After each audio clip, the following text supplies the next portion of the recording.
Time for an upgrade of my AI server. The first one was not bad with an Ada 2000 that is not so much power hungry, but I was doing more and more with my agents and I needed a lot more power. I had a lot of options in my mind, like the mini PCs from AMD with a lot more RAM, but I wanted to stay with CUDA from NVIDIA because of the support, which is faster, has a lot more speed, but of course not so much RAM, so you can't run very big models that you would run with AMD, but you have something cheaper and very, very fast. Other options are the Spark, of course, but they are way too expensive. And of course, very interesting for every AI enthusiast. You can connect two with a link, so you can have 256 gigabits of RAM and run every model you want. But let's stay grounded.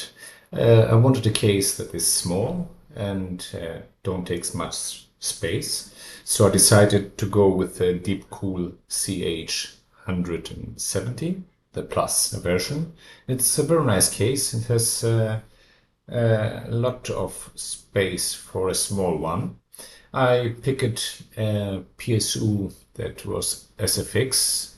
It was smaller and it was easier to build.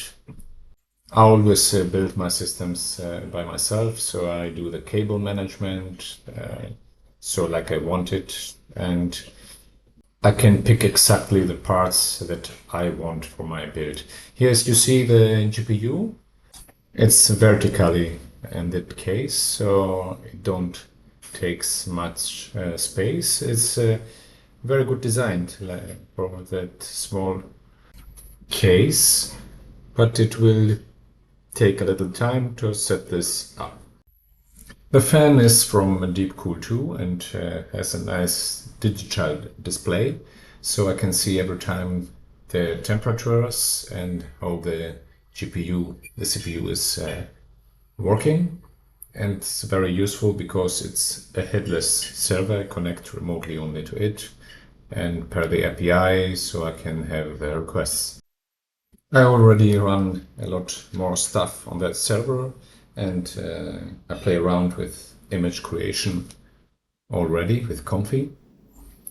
So if you have any questions about this little one, don't hesitate to ask and write me what you use for running your local AIs.